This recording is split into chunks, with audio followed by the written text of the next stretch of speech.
Bonsoir à tous. À la une de ce journal de 19h sur la RTNC, la fête africaine de football a été lancée ce dimanche 9 janvier 2022 au complexe sportif Olembe à Yaoundé au Cameroun.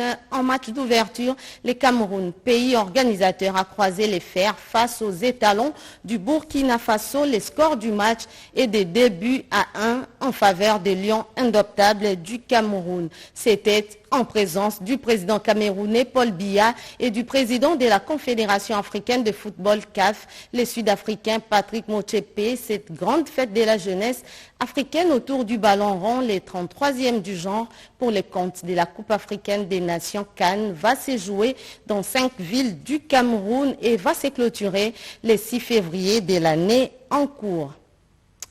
Bienvenue à ce journal. Le gouverneur militaire de l'Ituri, Johnny Luboya Kanchama, va désormais présider à la destinée de l'équipe stratégique d'appui du programme de désarmement, démobilisation, relèvement communautaire et stabilisation DDRCS. Annonce faite au cours d'un atelier de mise en œuvre de ces programmes présidé par le vice-ministre des Affaires étrangères, Sami Adoubango. Suivez. Bientôt, une conférence pour la paix, la sécurité et le développement des fils et filles de l'Ituri. Ceci pour encourager l'adhésion de groupes armés pour la réussite du programme de désarmement, démobilisation, relèvement communautaire et stabilisation. C'est l'une des recommandations assorties d'un atelier de 2 jours regroupant les forces vives de l'Ituri sur la mise en œuvre de ce programme en Ituri. Pour ce faire, le gouvernement a déjà disponibilisé des moyens importants en faveur des provinces de l'Ituri, du Nord Kivu et du Sud Kivu dans les 12 mois à venir pour l'exécution de ce processus tant attendu par les populations de ces provinces, annonce le coordonnateur du PDDRCS, Tomi Tambwe Ushindi Emmanuel, pour l'appropriation de ce programme. Nous voulons dire par rapport à ce qu'ils disent que la Banque mondiale ne va pas donner l'argent, par rapport à ce qu'ils disent les bailleurs ne vont pas peut-être donner l'argent, dites-les, ils se trompent. La Banque mondiale a déjà souscrit pour 495 millions de dollars. Il y a un programme global avec la RDC, dont 250 millions pour la stabilisation pour 3 provinces. Au gouverneur militaire de l'Ituri, le lieutenant général Luboya Nkashama Johnny a invité les participants d'être les artisans de paix dans leurs communautés respectives pour la stabilisation de la région. Ainsi, chaque fils et fille de l'Ituri doit être désormais un artisan de la paix. Il ne faudrait pas qu'il y ait des acteurs d'un côté et des observateurs de l'autre. Nous devons tous être ensemble pour agir dans la même direction. Le vice-ministre des Affaires étrangères, Sami Adoubango Aoto, ayant présidé la cérémonie de clôture, a prôné l'unité et le pardon des Ituriens afin de barrer la route aux ennemis de la paix. Et nous, les Ituriens, nous devons nous lever comme un seul homme pour combattre. Nous nous combattons entre nous pour des raisons que jusqu'à présent nous ignorons. Il faut dire que les animateurs du cadre de concertation pour la paix et la sécurité de l'Ituri, en tête le gouverneur de province, ont été présentés au public avec comme mission spécifique de mettre en place une stratégie de réussite du programme PDDRCS tenant compte des besoins réels de la population. La paix dans le monde, l'apport de la jeunesse pour la culture des valeurs, des sujets au centre d'une matinée, des réflexions organisées à Kinshasa à l'intention des jeunes. Cédric Ninambo et Isaac Njouzi nous donnent les détails. Paix, source de la bienveillance, et la paix entre les nations, source de la taraxie. C'est dans ces contextes que l'Institut Sunhak d'Histoire a initié une matinée de réflexion à l'intention de jeunes unificanistes de la sous-région 3 dans le cadre des préparatifs du 2e rallye des prières pour la réunification lancé à minuit, dans la nuit du samedi au dimanche. Moment choisi également pour se remémorer les actions posées par les fondateurs dans la recherche de la paix mondiale. Était d'expliquer aux jeunes de comprendre l'histoire centrée sur la vie du fondateur à travers les aînés qui l'ont rencontré et qui ont dû travailler et ont fait que ce mouvement puisse exister. Le 2e rallye de la prière pour la réunification de la péninsule coréenne. Cette prière englobe également la restauration ou la bénédiction de la nation natale, c'est-à-dire notre nation, toutes les nations là où nous vivons, comment nous pouvons, ce que le fondateur nous montre, à travers les pas et la vie du fondateur, comment nous pouvons comprendre le chemin qu'il a tracé. Au-delà des valeurs universelles de paix, les thèmes choisis sur les pas des vrais parents ramènent ces mêmes valeurs autour de la famille, cellule de la construction d'une communauté. La 3e édition de la caravane médicale des dépistages de soins gratuits contre la tuberculose sur l'axe Kinshasa-Kwango-Chikapa a pris fin. L'objectif était celui d'identifier un grand nombre des malades, nous dit Serge Merlin-Matin. Mission accomplie pour le programme national de lutte contre la tuberculose. Après sa tournée sur l'axe Kinshasa-Kwango-Chikapa, en action avec ses cliniques mobiles, les équipes médicales du PNLT ont parcouru les sites de Kazamba et la prison urbaine de Kikwit dans les Kwilu. Bien avant, elles étaient à la prison centrale et la ville de Chikapa pour une série d'actions donnant accès aux soins gratuits de qualité pour lutter contre la tuberculose. Le dépistage passif seul ne suffit pas. Il faut des stratégies innovantes. La stratégie mobile est parmi les stratégies innovantes.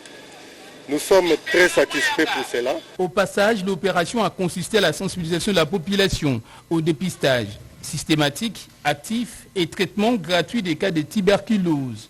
Le dépistage précoce de la tuberculose et le traitement adéquat a permis non seulement d'augmenter le nombre d'années de vie, de qualité que la population peut espérer avoir.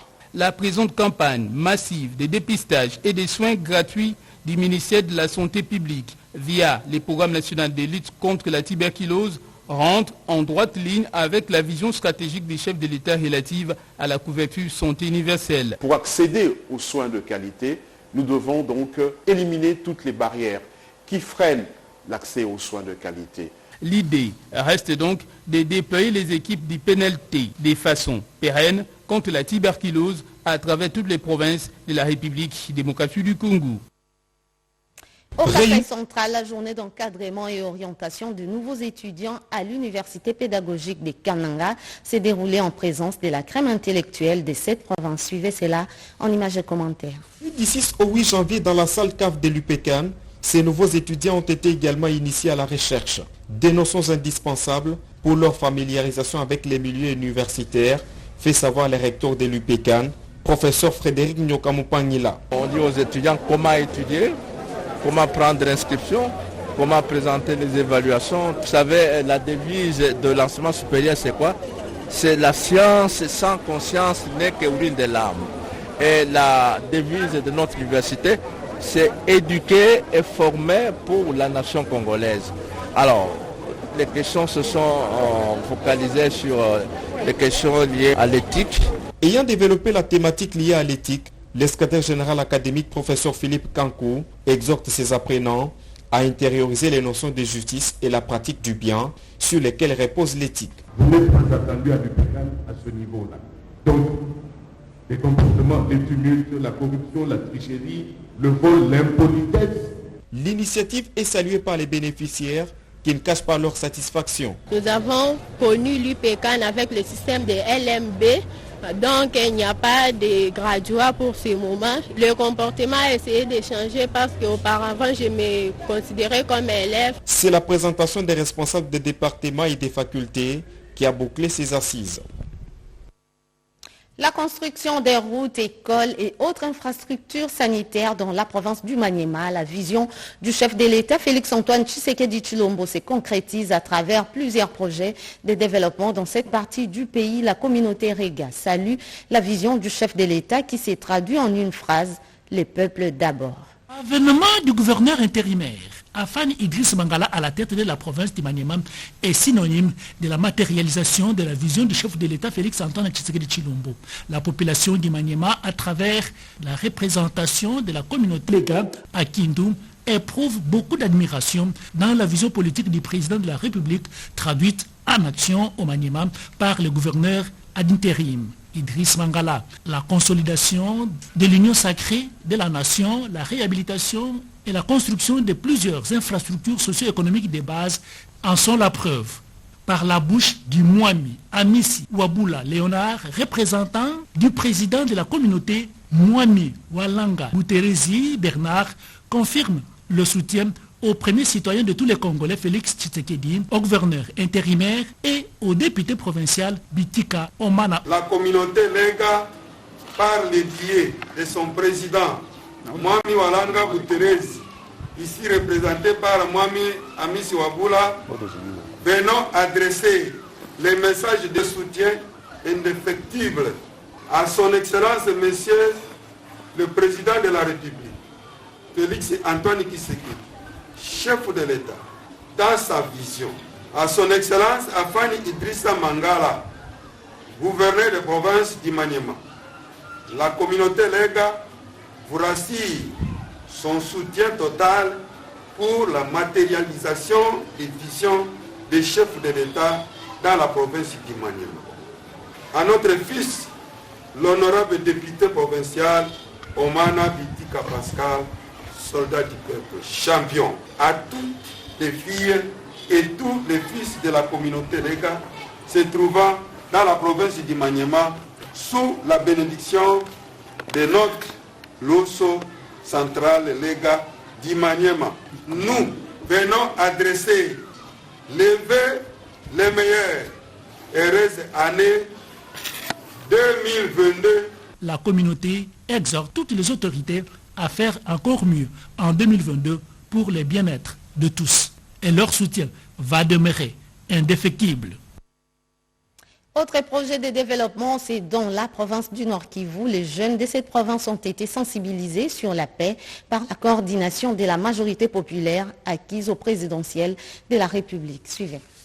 Une multitude de personnes qui sont venues écouter les messages de la délégation de la majorité populaire acquise au président de la République Mpaper en sigle qui a réuni mercredi 5 janvier 2022 plus de 1500 personnes à Oicha en territoire de Béni. La délégation est venue là ces messages. Il s'agit d'un message de paix, celui de sensibiliser la population à collaborer avec les services de sécurité et dénoncer tous les ennemis de la paix en sein de la communauté. Ces messages de paix et les contenus des projets que le coordinateur national de la Mpaper, Olivier Bakatomba, est venu lancer en province Nord Kivu. Il s'agit du projet dénommé Onesha Adoui Tupati Amani. Le lancement de ce projet a eu lieu en territoire de Lubero vendredi 31 décembre 2021 avant de se clôturer à Oicha en territoire de Béni mercredi 5 janvier 2022. Sur place, en commune rurale d'Oicha, ils étaient nombreux à venir écouter les coordonnateurs qui leur a expliqué l'avantage de la collaboration entre la population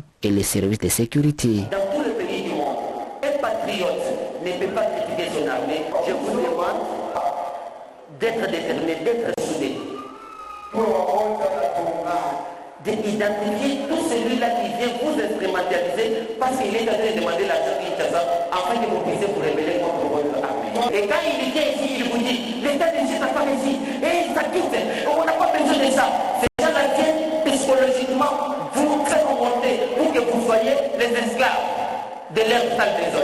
Il a partagé avec les publics les différentes stratégies de dénonciation. Il s'agit de la dénonciation anonyme qui passe par les numéros verts gérés par les services de sécurité, la communication entre les populations locales et autorités de base, ainsi qu'une surveillance mutuelle entre les populations. Pendant son adresse à la population d'Oicha, les participants présentaient leurs difficultés aux coordonnateurs. Ceux-ci ne veulent que la paix, rien que la paix.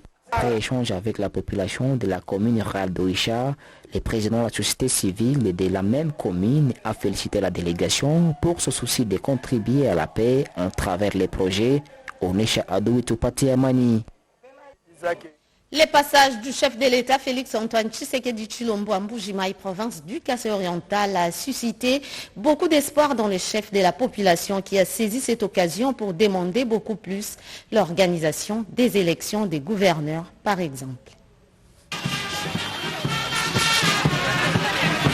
Le Kasaï oriental attend avec impatience l'avènement d'un nouveau gouverneur des provinces, poste resté vacant et qui revient logiquement à l'Union pour la démocratie et les progrès sociaux IDPS. C'est samedi 8 décembre 2022, en avant-midi, le militant du Rassemblement des démocrates fascistes et tshisekédistes Ceux de l'IDPS et plusieurs sympathisants sont partis du quartier Don Bosco dans la commune de Bipemba dans une marche de soutien au candidat gouverneur Eric Ngalola Ilunga, l'un des meilleurs élus de la République et qu'il considère comme candidat de la rupture et dont les Kasaï oriental a besoin afin de faire face à ces nombreux défis. Nous sommes en train de soutenir les candidats de la rupture avec l'ancien système. Le système où une seule personne, un seul individu travaille pour son intérêt. Donc je demande à la population de soutenir ces candidats pour le développement du Kasaï oriental, bien sûr. Cette marche spontanée et qui a connu également la participation de toutes les couches de la population représentée a eu comme point de chute les ronds-points Kalalawankata. Contrairement au rapport publié par l'Observatoire des dépenses publiques ODEP, selon lesquels la primature paye 606 personnels politiques affectés au cabinet politique du Premier ministre Jean-Michel Samaloukonde Kyenge, la CAJ a réagi en clarifiant que ces cabinets ne comptent que 208 personnels d'appoint et politiques. Le chiffre des 606 membres est une prévision qui date depuis le gouvernement Gizenga en 2007. Le secrétaire général à la primature, Georges Kampiamba, explique. Depuis plusieurs mois, nous sommes en train d'enquêter sur les effectifs de différentes institutions.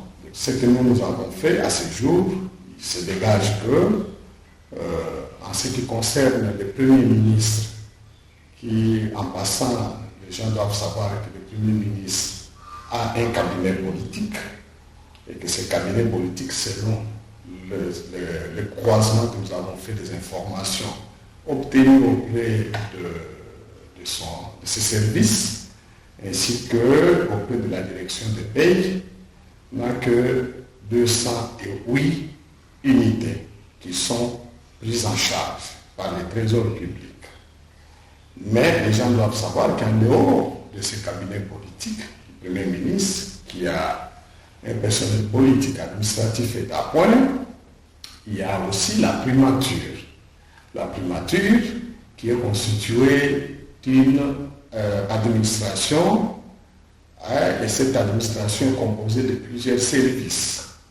Et que ces services sont animés pour la plupart par des agents et fonctionnaires de l'État. Donc il doit être entendu que lorsque un nouveau Premier ministre arrive, il recrute les membres de son cabinet politique, et qu'il ne recrute pas des membres devant faire partie des services de la primature.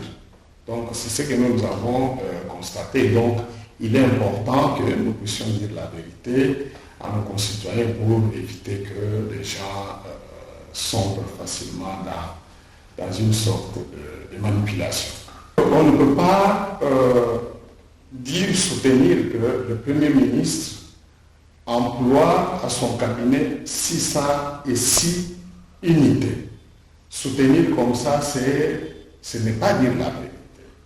Il faut par contre dire que le Premier ministre a recruté 208 unités pour constituer son cabinet politique et qu'à côté de son cabinet politique, il y a la primature qui regroupe aussi un certain nombre de services qui sont censés continuer à faire le travail. Demain après-demain, s'il n'est pas là et qu'il partait, il va partir avec les membres de son cabinet, mais la primature en tant qu'administration devant gérer l'hôtel du gouvernement doit rester pour assurer la continuité.